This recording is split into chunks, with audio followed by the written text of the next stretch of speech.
guys, welcome back to another picture book. And today I have Barb helping me out reading one called Did I Ever Tell You How Lucky You Are by Dr. Seuss.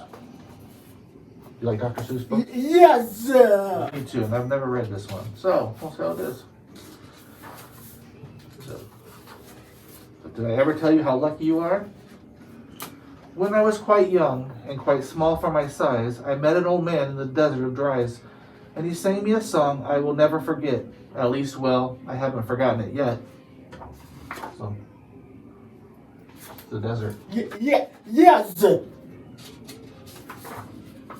He set in a terribly prickly place, but he sang with a sunny sweet smile on his face. When you think things are bad, when you feel sour and blue, when you start to get mad, you should do what I do. Just tell yourself, Ducky, you're really quite lucky. Some people are much more, oh, ever so much more, oh, much more unlucky than you. He's sitting on a cactus. That can't feel good. Yes. But it's a prickly place, all right. Let's see who's more unlucky than us. Be glad you don't work on the Bungle Bung Bridge. They're building across Bober Bay at Bum Ridge. It's a troublesome world. All the people who are in it are troubled with troubles almost every minute. You ought to be thankful, a whole heaping lot, for the places and people you're lucky you're not. Yeah. They're building a bridge. Would you want to build a bridge? Yes. No. I wouldn't. That's a lot of work. Just suppose, for example, you lived in Gezat, and got caught in the traffic on Zot Highway 8. Ooh, that's a horrible traffic. There's a lot of vehicles there. Yes.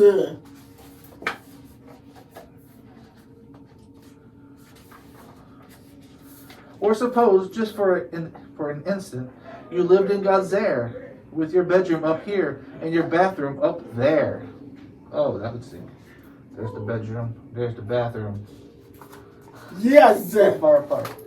Bedroom, bathroom.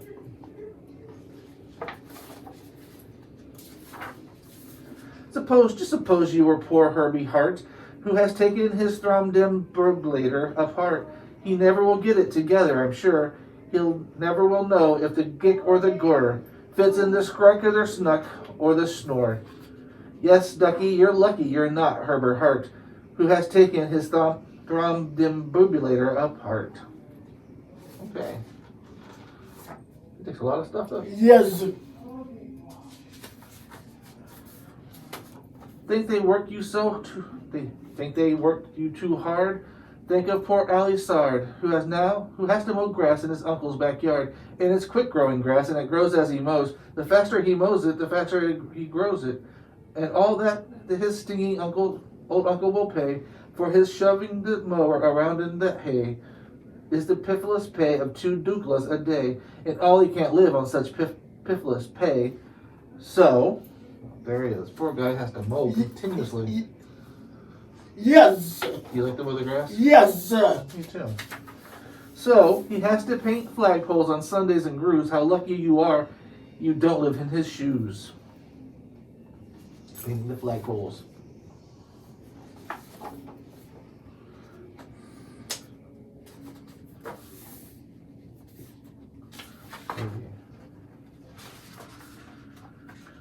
And poor Mr. Bix. Every morning at 6, poor Mr. Bix has his Borfin to fix. It doesn't seem fair. It just doesn't seem right. But his Borfin just seems to go slump every night. It slumps in a heap, sadly needing repair. Bix figures it's due to the local night air. It takes him all day to unschlup it, and then the night air comes back and it schlups it once again. So don't you feel blue. Don't get down in the dumps. You're lucky you don't have a Borfin that schlumps. Oh, schlumps. Yes. Slums. Yes, it does. That's what I said. And while we are at it, consider the Schlotz, the crumple-born, web-footed, green-bearded Schlotz, whose tail is entailed with unsolvable knots. If he isn't muchly more worse off than you, I'll eat my umbrella. That's just what I'll do. He has knots in his tail. That means he's unlucky.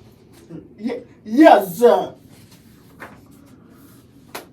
And you're lucky indeed you don't ride on a camel. To ride on a camel, you sit on a whammel. A whammel, you know, is a sort of a saddle held on by a button that's known as a faddle. And boy, if your old whammel faddle gets loose, I'm telling you, ducky, you're gone like a goose.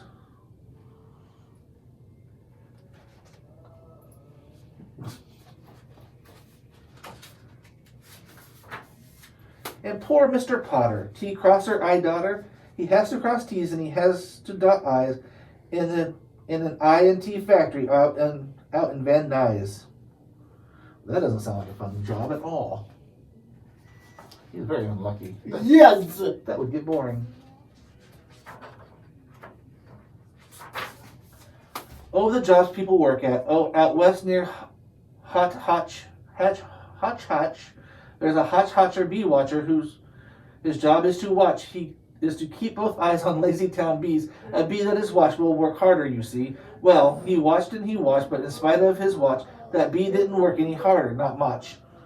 So then somebody said, our old bee watching man isn't bee watching as hard as he can. He ought to be watched by another hotcher. The thing that we need is a bee watcher. Well, he's watching that lazy bee.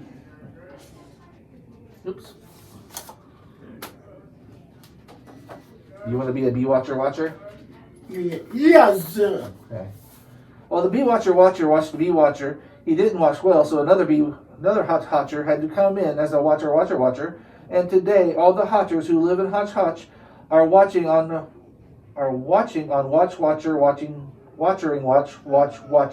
the watcher who's watching that bee. You're not a hotch watcher. You're lucky, you see. Oh wow, that was hard to say. Yes. I didn't think I was going to get through that one. And how fortunate you are not Professor DeBreeze, who has spent the past 32 years, if you please, trying to teach Irish ducks how to read Javanese.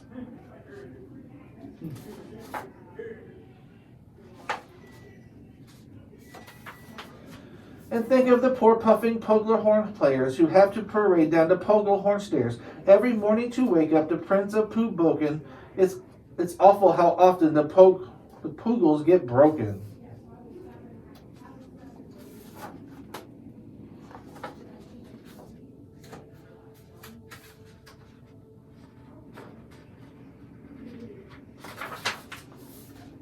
Oh, yeah. And oh, just suppose you were poor Harry Haddo. Try as he will, he can't make any shadow. He thinks that perhaps something is wrong with his giz, and I think that by golly, there probably is. Oh, he doesn't have a shadow. Yes. That's kind of weird. And the brother Bazoo, the poor brothers Bazoo, suppose your hair grew like theirs happened to do.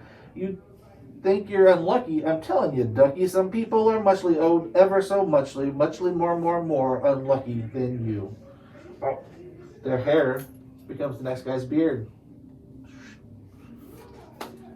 That would be unlucky. Yes. You'd be connected to him all times.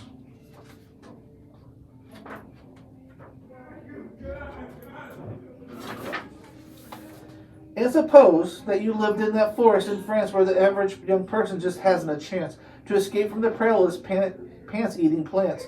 But your pants are safe. You're an unfortunate guy, and you ought to be shouting, how lucky am I? Would you want to live somewhere where they eat your pants? Yes. You'd want a plant to eat your pants? No. No. I wouldn't want no plants to eat my plants.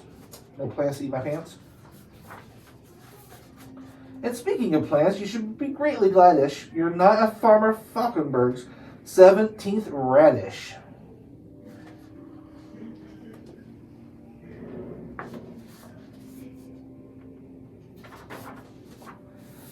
And you're so lucky, you're not Gucky Gown, who lives by himself 90 miles out of town in the ruins of Rock. Rock is rather ran down. Guess that's lucky.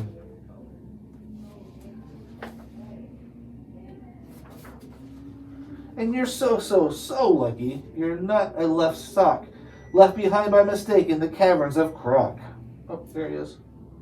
All by himself with the cat.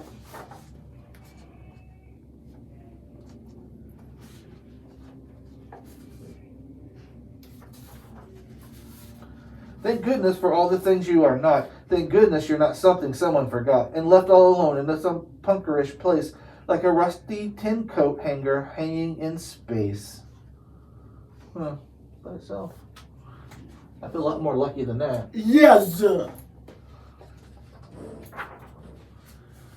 That's why I say, Ducky, don't grumble, don't stew. Some critters are ever so much more unlucky than you. That is the end. Do you feel lucky? Yes. You're luckier than those guys, right? Yes. Right. So that was, did I ever tell you how lucky you are? Hopefully, Yes. hopefully you feel lucky like me and Barb do now after listening to it. So until next time, see you guys. Bye. Bye.